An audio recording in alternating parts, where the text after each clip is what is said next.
Hello विद्यार्थी मित्रों, तो आप सभी का स्वागत है हमारे इस YouTube चैनल यूनिक एकेडमी के अंदर। तो विद्यार्थी मित्रों, आज हम कक्षा 12 गाला असाइनमेंट विषय आंकड़ा शास्त्र स्टेट पेपर नंबर 1 का विभाग नंबर डी सॉल्व करने जा रहे हैं बच्चों। क्वेश्चन नंबर 40 है, वर्ष 2008-9 से 2015-16 तक की चीज वस्तुओं के भाव का पारंपरिक आधार क्या दिया है बच्चों? पारंपरिक आधार का सूचकांक दिया गया है। इस माहिती पर से अचल आधार का सूचकांक हमें क्या करना है, ज्ञात करना है। और बच्चों आधार वर्ष में क्या लेना है, 2007 और 8। ठीक है, तो बच्चों सवाल देखते हैं। सवाल हमारा क्लियर दिया गया है, वर्ष दिया गया है 2008, 9, 9, 10, 10, 11, 11, 12, 12, 13, 13, 14, 14, 15, 15, 16 ये तुम्हारा वर्ष दिया है। और चीज वस्तुओं के भाव का सूचकांक भी इसमें दिया गया है। तो इसमें चीज वस्तु के भाव का सूचकांक दिया गया है। और बच्चों यहाँ पे क्लियर किया गया है कि कौन सा सूचकांक दिया है, पारंपरिक दिया है। और ज्ञात कौन सा करना है बच्चों, अचल ज्ञात करना है। यानी ये जो दिया गया है चीज वस्तुओं के भाव का सूचकांक, ये कौन सा सूचकांक है, ये सूचकांक है पारंपरिक का। और हमें करना कौन सा है, अचल आधार का सूचकांक करना है। तो सबसे पहले हमें पता होना चाहिए कि अचल आधार का सूचकांक का सूत्र क्या होता है। तो अचल आधार के सूचकांक का सूत्र होता है चालू वर्ष का पारंपरिक आधार का सूचकांक गुणे में गत वर्ष के अचल आधार का सूचकांक और बटे में कितना बच्चों, 100। तो सबसे पहले ध्यान रखो, जब भी अचल पारंपरिक आधार का सूचकांक दिया गया हो और अचल करना हो तो सबसे पहला वाला जो है ना 134.8 जैसे है तो 134.8 ही रहेगा। ठीक है, अब क्या करना है कि सूत्र है चालू वर्ष का पारंपरिक आधार का सूचकांक। तो ये जो सूचकांक दिया गया है ये सूचकांक पारंपरिक आधार का है। अब बोलो चालू वर्ष का कितना हुआ, 115.28 गुणे गत वर्ष का अचल आधार का सूचकांक। तो अचल आधार का सूचकांक गत वर्ष यानी 2009-10 का हमने लिखा, गत वर्ष यानी 2008-9 का अचल आधार कितना है 134.8 बटे में 100 तो 155.40 आएगा। फिर 10-11 कैसे करने का बच्चों, एकदम 9-10 का हो गया, 10-11 कैसे करने का, 115.57 गुणे में ये वाला 155.40 बटे में 100 तो 179.60। फिर 109.91, फिर 179.60 बटे में 100 तो 197.40। फिर 107.29 गुणे में क्या निकला हमारा 197.40 बटे में 100 तो 211.79। फिर 106.24 गुणे में यहाँ 211.79 निकला बटे में 100 तो 225 निकला। ठीक है, फिर क्या करेंगे 112.80 गुणे में यहाँ पर कितना आएगा 225 बटे में 100 तो 253.81। फिर 102.48 गुणे में यहाँ पर क्या है 253.81 बटे में 100 तो 260.10। यानी एकदम आसान है चालू वर्ष का लेने का। अब गत वर्ष का जो आंसर अचल का आ रहा है वो लेने का, बटे में 100 लेने का, आपका आंसर आ जाएगा। आई होप आपको ये सवाल अच्छे से समझ में आ गया होगा। ठीक है, ये था हमारा बच्चों question number 40। Okay, next question number 41 है, तीन वस्तुओं के भाव का सूचकांक में हुई वृद्धि। राइट, तीन वस्तु है तो देखो यहाँ पर बच्चों वस्तु है, वस्तु में कितना डाल दिया मैंने 3, A, B और C। और बेटा वृद्धि हुई है 250%, 265% और 300%। तो सूचकांक I। अब देखो 250% वृद्धि तो 100 में 250 जोड़ो 350, 265 वृद्धि तो 100 में 265 जोड़ो 365, 300 वृद्धि तो 100 में 300 जोड़ो तो कितना आएगा बच्चों 400। ये I हो गया। और बेटा महत्व को हम क्या बोलते हैं W, 8, 7, 5 यानी W तुम्हारा क्या हो गया बच्चों 8, 7 और 5। इसी तरह से हम W का मारेंगे क्या, टोटल।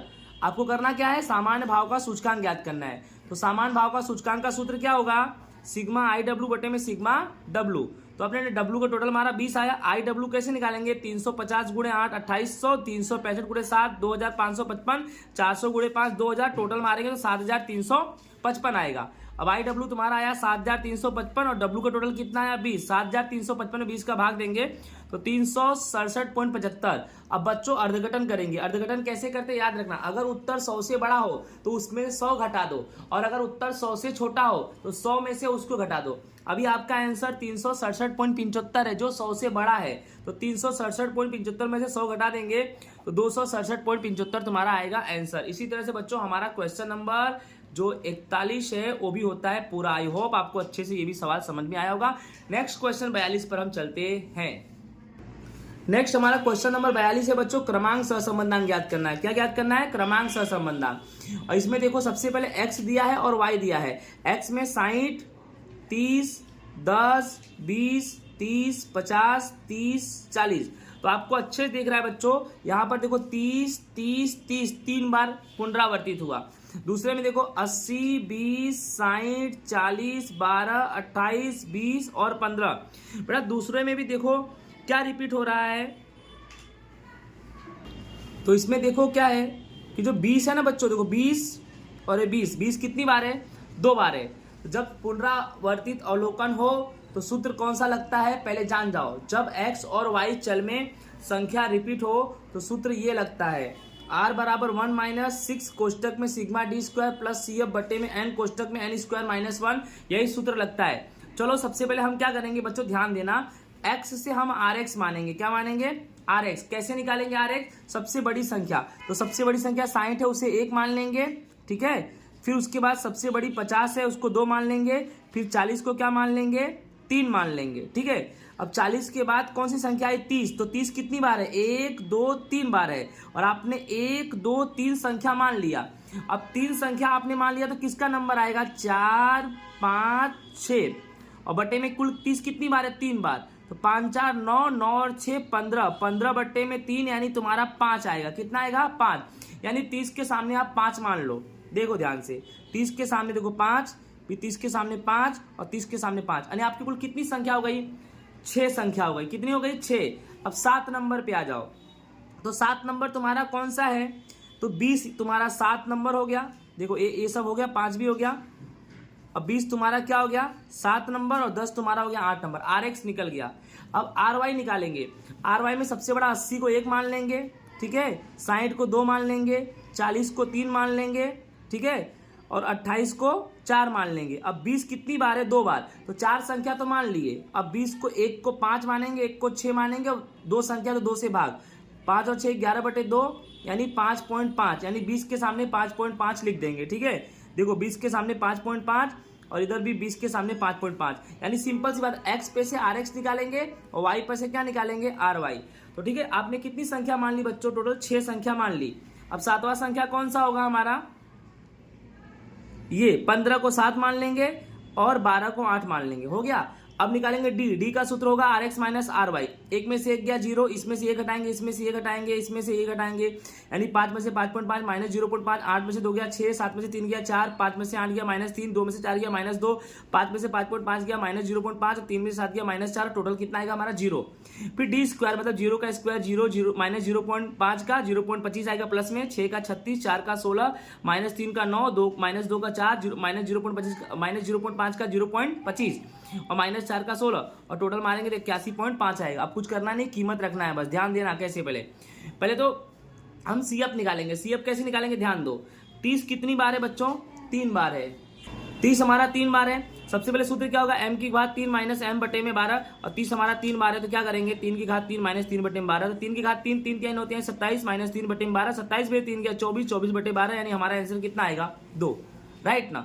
उसके बाद उसी तरह से 20 कितनी बार है, 2 बार। सूत्र क्या होगा, m की घात 3 माइनस m बटे में 12, और 2 बार है तो क्या करेंगे, 2 की घात 3 माइनस 2 बटे में 12, 2 की घात 3 क्या होगा, 2 दूनी 4 दूनी 8 माइनस 2 बटे में 12, 8 में से 2 गया कितना बचा, 6, 6 बटे 12, और 6 में 12 का भाग देंगे तो 0.5 आएगा। अब करना क्या बच्चों, ये 2 आया और ये 0.5 आया, तो 2 और 0.5 को जोड़ेंगे तो 2.5 आएगा, तो कुल हमारा CF कितना आएगा, 2.5, यानी हमारा CF की गणना कितनी आई, 2.5 आई। अब R बराबर 1 क्या करेंगे, ध्यान से देखना, 1 माइनस 6 और सिग्मा डी स्क्वायर कितना है 81.5, और CF तुम्हारा निकला 2.5 प्लस, और n तुम्हारा कुल संख्या गिन लेना आप, कुल संख्या 8 है, राइट ना। 1 2 3 4 5 6 7 8, यानी कुल संख्या बच्चों हमारा कितना है, 8।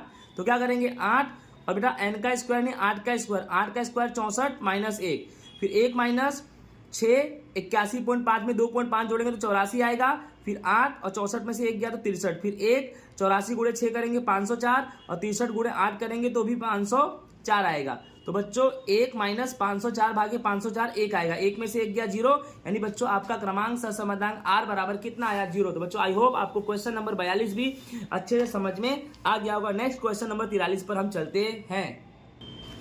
क्वेश्चन नंबर 43 जो हमारा बेटा है, नियत संबंध का रेखा का अनुवायोजन करना है। किसका अनुवायोजन करना है, नियत संबंध रेखा का, जिसमें तुम्हारा x बराबर पहले से 40 दिया है। अब ये देखो विवरण है, भाव है, समूह है, औसत 30 500 और विचरण 25 और 10,000, और आर कितना दिया 0.8। तो सबसे पहले बेटा औसत यानी जो 30 है ये एक्स बार है, एक्स बार बराबर 30 और समूह को वाई बार मान लेंगे, वाई बार बराबर 500। फिर बेटा विचरण में 25 यानी एस स्क्वायर एक्स बराबर 25 और ये 10,000 तो एस स्क्वायर वाई बराबर 10,000 और आर बराबर 0.8। अब क्या करने का बेटा, एस स्क्वायर एक्स 25 है तो एस एक्स करनी में 25 बराबर 5 यानी एस स्क्वायर एक्स 25 है तो एस एक्स कितना हो जाएगा बच्चों 5 और एस स्क्वायर वाई 10,000 है तो एस वाई बराबर करनी में 10,000 यानी यहां से स्क्वायर हटाएंगे तो यहाँ करनी कर देंगे, 10,000 का आंसर कितना हो जाएगा 10। ठीक है, नियत संबंध रेखा का समायोजन करने के लिए सबसे पहले हम बी फाइंड करेंगे। सवाल में आर दिया है और एस एक्स और एस वाई दिया है तो बी का सूत्र होता है आर गुणे में एस वाई बटे में एस एक्स। अब तुम्हारा आर कितना है 0.8 और एस वाई कितना है 10 और एस एक्स कितना है 5। सॉल्यूशन करेंगे तो बच्चों आएगा 16 तुम्हारा बी। ए का सूत्र क्या होगा Y bar minus B x बार। वाई बार कितना है तुम्हारा 500 माइनस बी कितना है 16 और एक्स बार कितना है 30। करना क्या है 500 माइनस 16 में 30 का गुणा करेंगे 480, 500 में से 480 घटाएंगे तो ए तुम्हारा 20 आएगा। अब y कैप इक्वल क्या होगा a प्लस बी एक्स, तो a तुम्हारा 20 आया प्लस b कितना 16 और x बराबर तुम्हारे सवाल में ऊपर 40 दिया है तो 20 प्लस 16 गुणे 40 तो 20 प्लस 16 गुणे 40 640 में 20 जोड़ेंगे तो 660 इकाई तुम्हारा बच्चों आएगा आंसर। तो आई होप आपको ये भी क्वेश्चन अच्छे से समझ में आ गया होगा। नेक्स्ट क्वेश्चन नंबर 44 पर हम चलते हैं। क्वेश्चन नंबर 44 हमारा है y का x पर नियत संबंध रेखा ज्ञात करो। n बराबर 10 है, x बार 40 है, y बार 175, एस एक्स 12 और कोवेरियंस एक्स वाई बराबर 360। तो y का x पर नियत संबंध रेखा ज्ञात करना है। तो सबसे पहले y का x पर नियत संबंध रेखा कैसे ज्ञात करेंगे, जब भी सवाल में कोवेरियंस एक्स वाई दिया हो तो b बराबर कोवेरियंस एक्स वाई बटे में एस एक्स स्क्वायर लगेगा। आपके सवाल में एस एक्स 12 दिया है तो एस एक्स स्क्वायर यानी 12 का स्क्वायर 144 होगा। अब बेटा कोवेरियंस एक्स वाई 360 है और एस एक्स स्क्वायर 144 है, 360 में 144 का भाग देंगे तो बच्चों 2.5 आएगा। अब ए का सूत्र क्या होगा Y bar minus B x बार। तो बच्चों आपके सवाल में वाई बार पहले से दिया है 175 तो हम क्या करेंगे 175 लिखेंगे माइनस बी कितना है तुम्हारा बच्चों 2.5 और बेटा एक्स बार भी आपके सवाल में पहले से कितना दिया है 40 दिया है। ठीक है, तो 175 माइनस 2.5 में 40 से गुणा करेंगे तो 100 आएगा, 175 में 100 घटाएंगे तो बच्चों आएगा 75। अब नियत संबंध रेखा ज्ञात करेंगे बेटा तो y cap equal a plus B X. A कितना निकला 75, b कितना निकला 2.5 और बेटा x ये नियत संबंध रेखा का क्या है समीकरण है। अगर x की कीमत दी गई होती तो हम इसको सॉल्व कर देते बट x की कीमत दी नहीं है, हमें सिर्फ समीकरण स्वरूप में लिखना है। तो हमारा आंसर आएगा y cap equal 75 plus 2.5x। Okay, next question number 45 हमारा है n बराबर 4, y बराबर 270, टी वाई बराबर 734 झुकाव रेखा का समीकरण ज्ञात करना है। तो झुकाव रेखा का समीकरण ज्ञात करने के लिए सबसे पहले b का सूत्र होगा n sigma t y minus sigma t sigma y बटे में n sigma t square sigma t का होल स्क्वायर। सबसे पहले हमें क्या करना है बेटा याद रखना n बराबर 4 दिया तो सिग्मा टी निकालेंगे। सिग्मा टी यानी 4 संख्या 1 2 3 4 जोड़ेंगे तो कितना आएगा 10। फिर टी स्क्वायर निकालेंगे, 1 का स्क्वायर 1, 2 का 4, 3 का 9, 4 का 16 जोड़ेंगे तो कितना आएगा 30।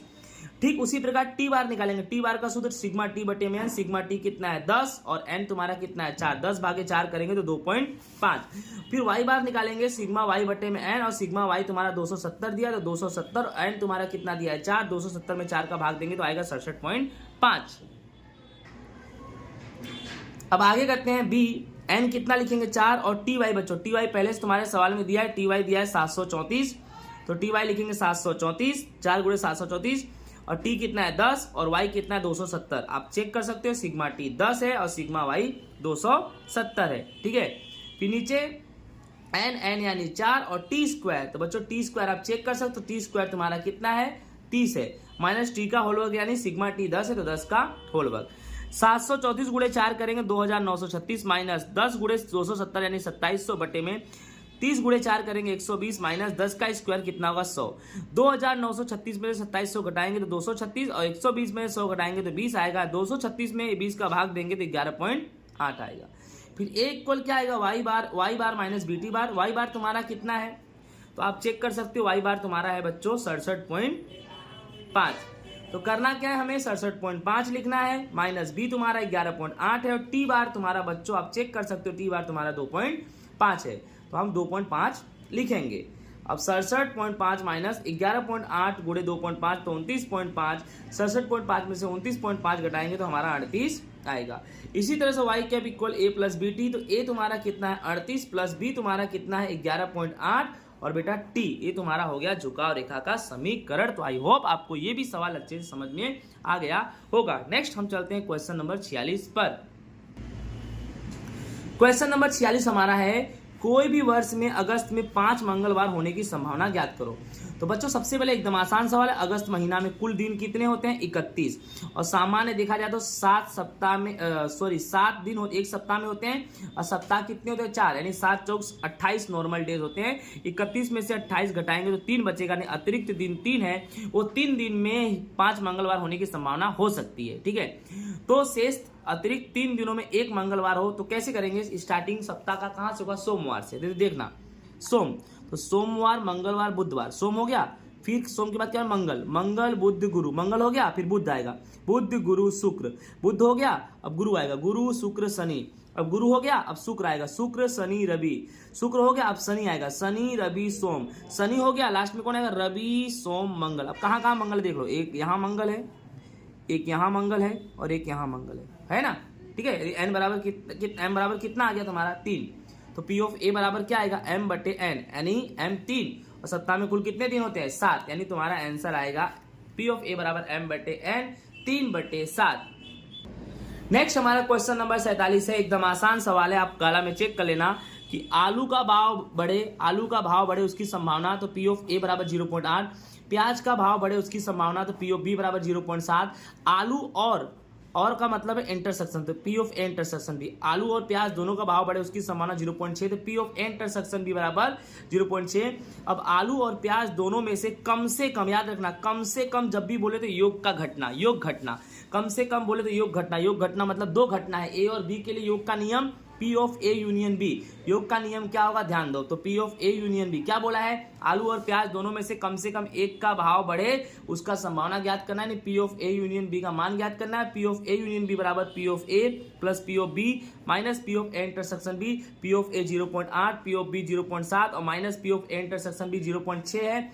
0.8 0.7 जोड़ेंगे तो 1.5 माइनस 0.6, 1.5 में से 0.6 घटाएंगे तो 0.9, अर्थात P of a union b बराबर 0.90 हमारा आंसर है। आई होप आपको अच्छे से ये भी समझ में आ गया होगा। ओके, नेक्स्ट हमारा क्वेश्चन नंबर 48 है कि एक मतदान विस्तार में 4979 मतदारों द्वारा न्यायाधीश जांच का वितरण दिया गया है। आप सवाल चेक कर सकते हो, विवरण में दिया है पक्ष ए का समर्थक, पक्ष बी का समर्थक, पहले है पुरुष, फिर है स्त्री। पुरुष में 13 19 12 17, राइट, और इसमें 11 18 और 13 25 दिया है, राइट। आप अपने को कुल बना देना, यहाँ पे कुल इन दोनों को जोड़ दो 25 36, इन दोनों को जोड़ो तो 24 43, और बेटा इन दोनों को जोड़ो तो 24 37, इन दोनों को जोड़ो तो 25 42, और इन दोनों को जोड़ो तो 4979, यानी आपका टोटल आ गया। ठीक है, अब हमें क्या करना है, एकदम ध्यान से समझना है। सबसे पहले हम इसको ए मान लेंगे, इसको बी मान लेंगे, पुरुष को सी मान लेंगे और इसको डी मान लेंगे। याद रखना, पक्ष ए का समर्थक ए, पक्ष बी का समर्थक बी, पुरुष को सी और स्त्री को डी मान लेंगे। अब ध्यान समझना करना क्या है इसमें। सबसे पहले आप क्या करेंगे कि P of A, P of B, P of C, ये सब निकाल लेंगे। क्यों निकालेंगे? देखो जरूरी है, मैं बता रहा हूं। पहला घटना क्या है, जब मतदार पुरुष हो तो वह पक्ष ए का समर्थक हो। जब मतदार पुरुष हो, तो पुरुष क्या है तुम्हारा? सी। तो जब मतदार पुरुष हो यानी सी, तो वह ए का समर्थक हो, तो ए का समर्थक यानी ए है। यानी जब मतदार पुरुष होगा तब, यानी जो ए है ना वो सी पर निर्भर है, तो इसका मतलब हुआ p of a oblique c. A oblique c का मतलब क्या होता है? P of a intersection c बटे में पी ऑफ सी, यानी आपको ए इंटरसेक्शन सी और पी ऑफ सी चाहिए कि नहीं चाहिए? तो सबसे पहले पी ऑफ सी देखो, ये रहा P of C. P of C तुम्हारा कहाँ है? ये रहा सी। तो सी का टोटल कितना है तुम्हारा? 25 36, तो 25 36 और बटे में टोटल कुल कितना है? 4979, ये सी तुम्हारा आ गया। ठीक है, अब क्या चाहिए तुम्हें? ए इंटरसेक्शन सी चाहिए। तो ए इंटरसेक्शन सी एकदम आसान है, देखो ये रहा ए और ये रहा सी, दिखा ना, ये रहा ए और ये रहा सी। तो ए और सी का कितना है कॉम्बिनेशन? क्योंकि हमें क्या बोला है, ए का समर्थक हो तो ए वाले में ही जाने का, तो ए और सी समर्थक ए का ही है, तो ए और सी कुल कितना है? 13 19। ओके, तो इसका आंसर कितना आएगा? ए इंटरसेक्शन सी का 13 19 और बटे में कुल 4979। अब कीमत रख दो, चलो ए इंटरसेक्शन बी मतलब 13 19 4989, और सी का कितना आया? 25 36 4989।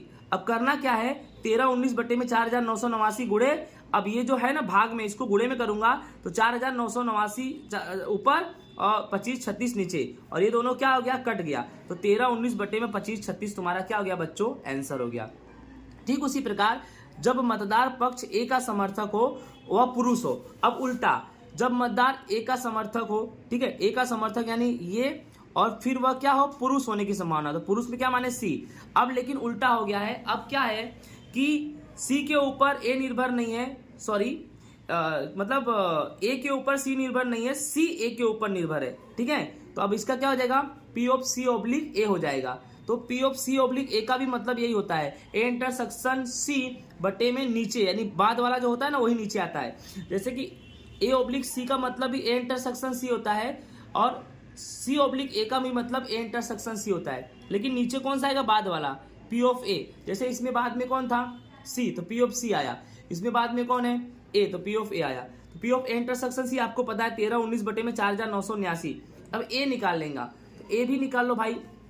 ए आप देखो, ए रहा ए का टोटल कितना है 2437 और बटे में 4989, एकदम आसान है, देख लो 2437 बटे में 4989। अब इसको ढंग से लिख दो, 1319 बटे में 4989 गुड़े, अगर ये भाग का गुड़े में ले जाऊंगा तो ये ऊपर ये नीचे, तो ये ऊपर ये नीचे, और इससे ये कट गया, तो 1319 बटे में 2437 तुम्हारा क्या आ गया बच्चों, आंसर। तो आई होप आपको भी ये भी क्वेश्चन अच्छे से समझ में आ गया होगा। ओके, नेक्स्ट हमारा क्वेश्चन नंबर 49 क्या है, एक यादृच्छिक चल x का संभावना वितरण निम्नानुसार है।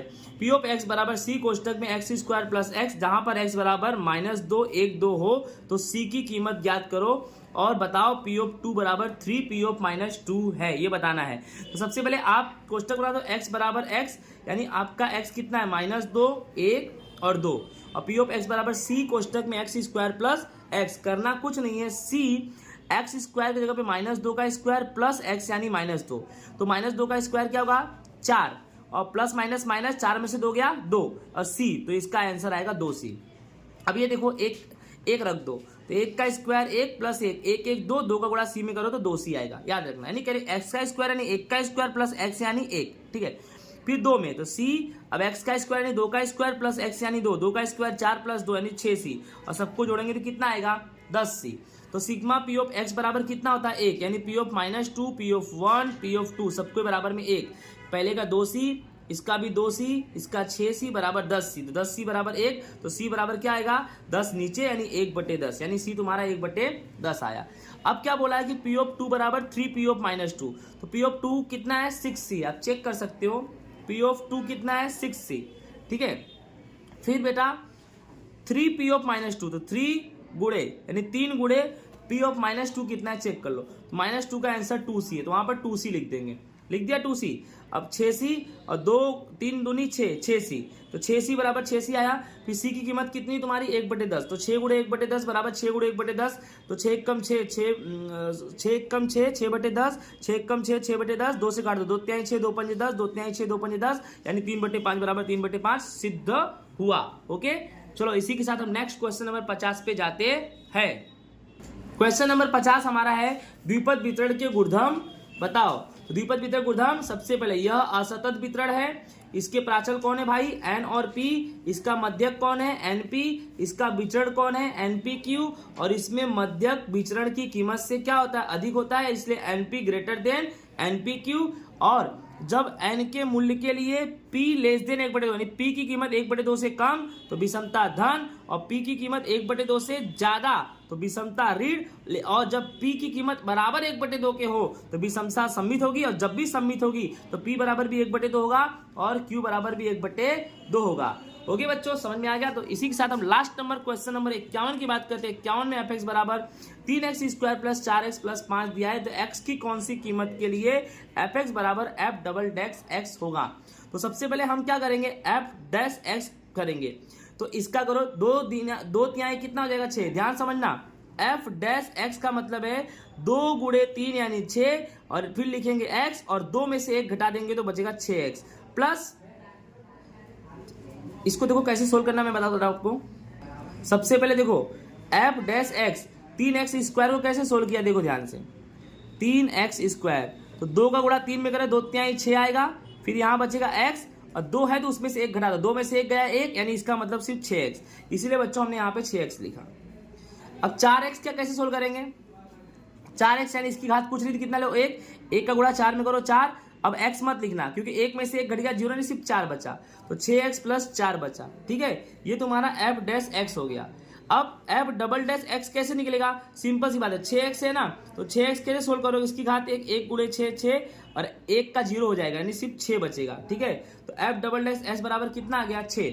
अब क्या बोला है कि fx बराबर f डबल डैश x, तो fx कितना f dash x, sorry f dash x बराबर f डबल डैश x, तो f डैश x कितना आया तुम्हारा 6x + 4 बराबर f डबल डैश s कितना आया 6, तो 6x बराबर क्या होगा 6 + 4 उधर गया -4, तो 6x बराबर 2, तो x बराबर क्या आएगा 6 नीचे, यानी 2/6, 2 1 कम 2 और 2 तिहाई 6, यानी 1/3 तुम्हारा क्या आ गया बच्चों आंसर। तो इसी के साथ हमारा गाला असाइनमेंट पेपर नंबर 1 कक्षा 12 विषय आंकड़ा शास्त्र सेक्शन डी होता है पूरा, तो आपको अच्छे समझ में आया होगा। ओके, राधे राधे।